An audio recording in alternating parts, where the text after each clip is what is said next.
ఉంటాయి. ఇప్పుడు ఎమ్మెల్యే మీదే దాడంటే ఇప్పుడు శాంతి భద్రతల గురించి వాటి గురించి ఇప్పుడు ఆల్రెడీ వైసీపీ ప్లానే అది. ఆల్రెడీ ఇంటెలిజెన్స్ లీక్లు ఇచ్చింది.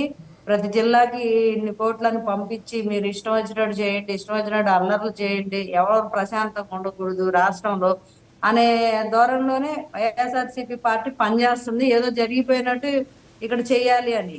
సో దానిలో భాగంగా ఇప్పుడు ఎవరు ఎమ్మెల్యేలు ఏంటి, ఎవరైనా సామాన్యులు ఏంటి, ఎవరు ఉండరు అనమాట. ఎక్కడ వీలుంటే అక్కడ ఏదో ఒకటి రగడ రచ్చ చెయ్యాలి, అటాకులు చేయాలి, ఇలాంటివి ఇప్పుడు అదే ఖచ్చితంగా కదండి. ఇన్ఫ్యాక్ట్ కొన్ని డిప్యూటీ గ్రూపులో. చీఫ్ మినిస్టర్ గారు, శివపార్తి గారు, డిప్యూటీ చీఫ్ మినిస్టర్ గారు అనేది ఏంటంటే ఇనఫ్ ఎవిడెన్స్ మా దగ్గర ఉంది అని ఆయన చెబుతున్నారు.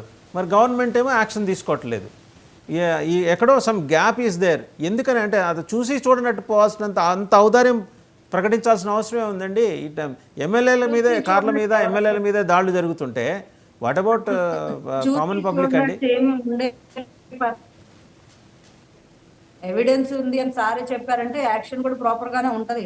ఎవిడెన్స్ ఉందని ఆల్రెడీ తెలుస్తుంది.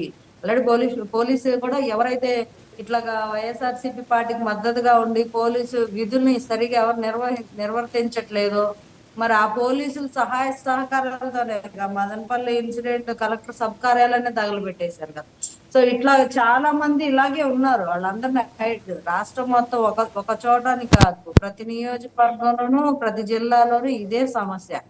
సో ఒకళ్ళు ఇద్దరు అయితే వెంటనే వాళ్ళు వీళ్ళు సరిగా పని చేయట్లేదని తీసేయొచ్చు. వ్యవస్థే అలాగా అలవాటు పడిపోయి 5 సంవత్సరాలుగా ఉంది కాబట్టి ఇప్పుడు ఒకళ్ళు ఇద్దరైతే టక్కన తీసేయొచ్చండి, సస్పెండ్ చేయొచ్చు, లేకపోతే ఆ ఏదో ఒకటి చేయొచ్చు. అందరూ అలాగే ఉన్నారు. అందరూ అలాగే అలా షర్మిల ఉన్నప్పుడు గారి కొంచెం ఎపిసోడ్లోకి వస్తాయండి. షర్మిల గారు ఒక కీలకమైన అబ్జర్వేషన్ చేశారు నిన్న వాళ్ళ అన్నగారి మీద. మీకు బీజేపీతో అక్రమ సంబంధం ఉంది, ఆవిడ చాలా అగ్రెసివ్గా ఫెరోషియస్గా వెళ్తున్నారు అంటే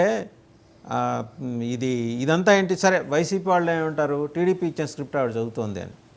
ఆవిడ అంత అగ్రెసివ్గా వెళ్తున్నారు కదా. అంటే కలెక్టివ్గా మీరందరూ కలిసి, అంటే కాంగ్రెస్తో కలిసి అవసరమైతే జగన్మోహన్ రెడ్డిని ఈ రాష్ట్రంలో రాజకీయం చేయకుండా ఆయన్ని పక్కకి పంపించేసే అవకాశం ఉందా? వేరే రాష్ట్రాలకి అసలు ఈ రాష్ట్రం విడిచిపెట్టి వెళ్ళే అవకాశాలు ఉన్నాయా? షర్మిలతో కలిసి పనిచేసే అవకాశాలు భవిష్యత్తులో ఉన్నాయా? జగన్మోహన్ రెడ్డి గారి కోసం ఇంతమంది అందరూ కూర్చొని ఆయనకు వచ్చిన 11 సీట్ల కోసం ఆయన పక్క రాష్ట్రాన్ని పంపించాల్సిన అవసరం కూడా లేదండి. దగ్గరుండి ఇప్పుడు ఆయన అసెంబ్లీకి రమ్మని మేమే అడుగుతున్నాం, పక్క రాష్ట్రాలు పొమ్మని మేము చెప్పట్లా.